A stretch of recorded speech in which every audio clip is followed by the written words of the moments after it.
Kuna jambo linashtua sana kuhusu kisukari. Takwimu zinaonyesha kwamba takriban hadi 80% ya watu wanaokatwa miguu kutokana na kisukari, na wote wanaokatwa miguu mara nyingi inaanza kama kidonda. Kwa hiyo inakuwa ni kidonda, lakini baadaye inapelekea kama ni mguu kuoza, kufikia hatua ambayo tunahitaji kukata hicho kiungo ili huyu mtu aweze kuendelea na maisha yake kama kawaida.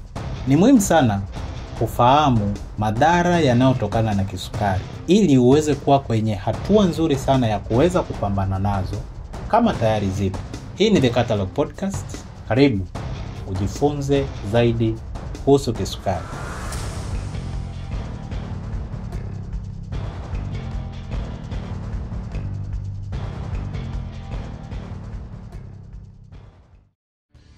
Kuna madhara mengi sana ya kisukari na nyingi watu wanazifahamu, lakini kuna zile ambazo kwa kawaida watu huwa hazichukulii maanani sana. Na ni zipi hizo ambazo watu hawazichukulii maanani sana? Ya kwanza, shida ya ganzi. Ukiwa na changamoto ya kisukari na ukaanza kupata ganzi, hata kama unapima sukari yako asubuhi inakuwa 4, inakuwa 5, na wewe kuendelea kuamini kwamba sukari yako iko vizuri, leo nahitaji uelewe kwamba kitendo cha wewe kuanza kupata ganzi inatuambia kwamba sukari yako haiko sawa. Kwa hiyo ganzi ni madhara, lakini kitaalamu kwetu tunasema ni dalili ya kutuambia kwamba sukari yako haiko sawa. Haijalishi vipimo vyako vinasemaje unapokuwa unapima asubuhi.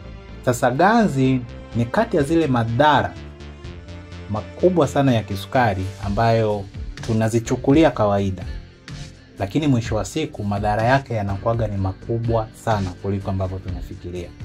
Kwa sababu ganzi inaanza tu kama ganzi, lakini baadaye inapelekea kushindwa kupata hisia katika miguu yako, na kwa sababu tunakosa ule uangalifu wa kiwango kikubwa kwenye namna ambavyo tunatembea.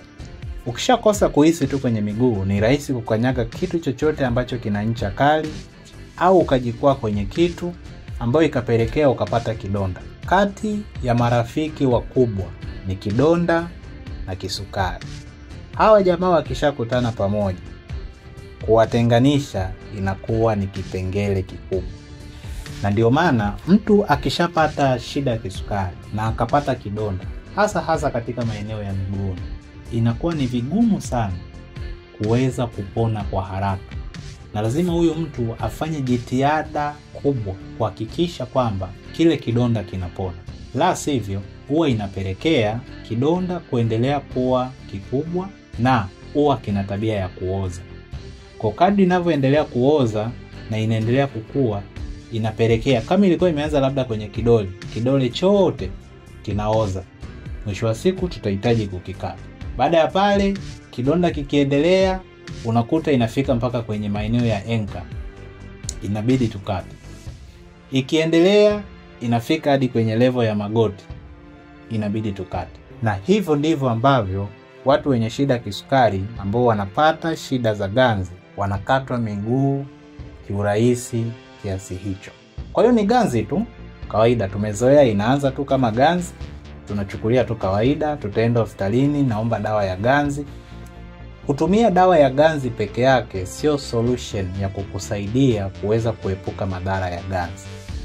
Kama nilivyosema awali kwamba wewe kupata ganzi ni dalili ya sukari yako kutokaa sawa.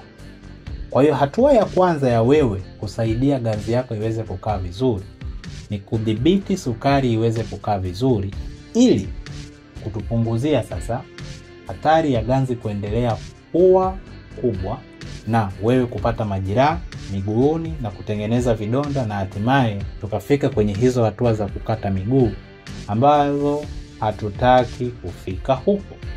Kwa hiyo ni jambo la kwanza la muhimu sana watu kuelewa, swala la ganzi. Madhara namba 2 ya kisukari ni kwenye macho. Kitaalamu huwa tunashauri angalau kila mwaka uende ukapime macho kama tayari una tatizo la kisukari. Kama tayari una tatizo la kisukari na una tatizo la macho, basi daktari wako wa macho atakupa muongozo sahihi kwa muda gani unatakiwa kuendelea kufuatilia macho yako, ili isije ikakuweka kwenye hatua ya kwanza kuhitaji kufanyiwa operation ya kutoa kiini macho, kwa sababu hicho ndio ambacho kinatokana na kisukari, kwamba sukari inapelekea kitu kinachoitwa kiini macho au tunaita cataract, ambayo mara nyingi tutahitaji uweze kukitoa kwa operation.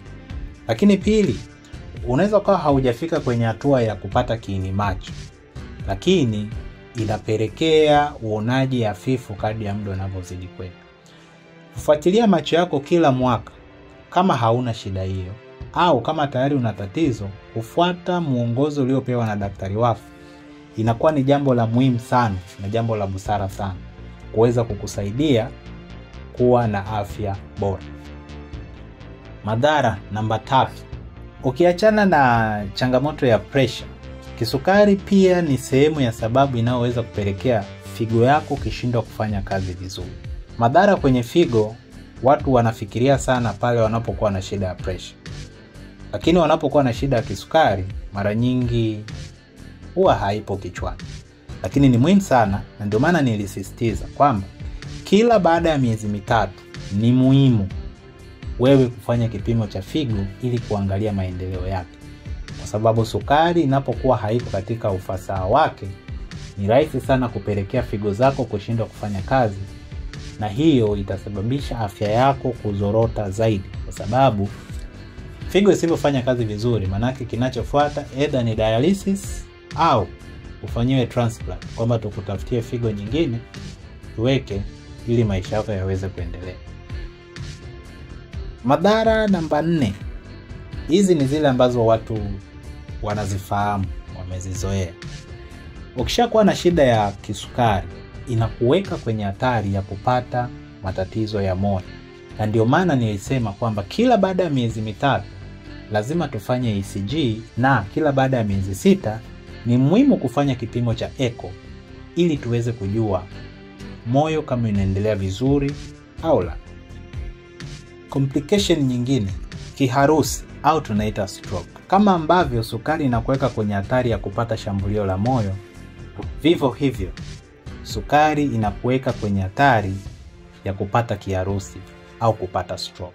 Kwa unapokuwa na shida ya kisukari, ni lazima ufahamu kwamba tayari uko kwenye hatari ya wewe kupata kiharusi. Na sukari yako inapokuwa haidhibitiwi vizuri, kwamba kipindi kingine kinakuwa kiko juu, wakati mwingine inakuwa iko sawa, wakati mwingine iko juu, hiyo inaendelea kukuweka kwenye hatari ya wewe kupata kiharusi. Kwa ni muhimu sana wewe kuendelea kuhudhuria clinic na kufuatiliwa ili kuweza kujua kama kunaweza kukawa na hatari yoyote ya wewe kupata kiharusi. Kwa hiyo hayo ni baadhi ya madhara ambayo yanatokana na mtu kuwa na changamoto ya kisukari. Na nilichotaka kusisitiza sana ni kwamba kwenye swala la shida ya ganzi, unapopata changamoto ya ganzi ukiwa una kisukari, hasa kwenye maeneo ya miguu, hiyo ni dalili ya kwamba sukari yako haidhibitiwi vizuri. Na kadri ya muda unavyozidi kwenda, tusipoifanyia kazi sukari yako ikakaa vizuri, shida ya ganzi itaendelea kuongezeka, ambayo itakuweka kwenye hatari sasa ya wewe kupata vidonda miguuni, na mwisho wa siku ukafika kwenye hatua ya kuhitaji kukatwa miguu. Hii ni The Catalog Podcast. Nashukuru Gavo Media kuhakikisha unapata hii episode vizuri. Mpaka wakati mwingine, karibu sana.